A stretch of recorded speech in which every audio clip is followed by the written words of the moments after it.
కేంద్రంలో బీజేపీ ఉంటే చాలా బాగుంటుంది. ఎందుకంటే బీజేపీ వల్ల ఇప్పుడు ఈ గత 10 సంవత్సరాల నుంచి అన్ని చూసుకుంటూ వస్తున్నాం. 370 కానీ ఇప్పుడు పాకిస్తాన్ కానీ మన మీద దాడి చేయాలన్నా తీవ్రవాదులు కానీ భయపడుతుంది. ఇప్పుడు బీజేపీ ప్రభుత్వం ఉన్న నుంచి కరెక్ట్ పాలన నడుస్తుంది.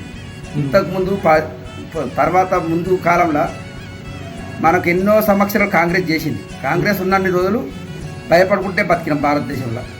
నరేంద్ర మోడీ ఉంటేనే భారతదేశం సురక్షంగా ఉంటుంది. తెలంగాణలో కూడా ఇప్పుడు బీజేపీ పుంజుకుంటుంది. అట్లేం లేదు. ఇప్పుడు ఎంపీ సీట్లు కూడా 10 రావాలి బీజేపీలో. తెలంగాణలో 10 వచ్చి తర్వాత కూడా బీజేపీ పుంజుకోవాలి తెలంగాణలో.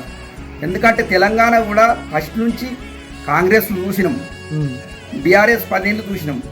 బీఆర్ఎస్ కూడా మంచిగా చేసింది, కాంగ్రెస్ కూడా మంచిగానే ఉంది. ఇప్పుడు రేవంత్ రెడ్డి గారు కూడా బాగానే ఉన్నాడు. అట్లని కాంగ్రెస్ తప్పు పట్టుడు కాదు, బీజేపీ ఉంటే ఇంకా బాగుంటుంది. ఇప్పుడు ఉన్న రాష్ట్ర ప్రభుత్వాలు ఏం చేస్తున్నాయి అంటే కేంద్రం ఏది ఇచ్చినా మేమే ఇచ్చినామని చెప్పుకుంటుంది తప్ప కేంద్రంకి ఇది ఇచ్చిందని ప్రజల్లోకి తీసుకపోతలేదు. ఇది రాజకీయం చేస్తుంది. రైల్వే పనులు కేంద్రం బాగా చేస్తుంది. ఇప్పుడు బుల్లెట్ రైలు వచ్చింది తొందరలోనే. ఇప్పుడు అయోధ్యకు పోవాలన్నా 2 గంటల ప్రయాణం సుభిక్షంగా ఎత్తుందంట. కేంద్రం నుంచి చాలా పనులు ఎత్తున్నాయి.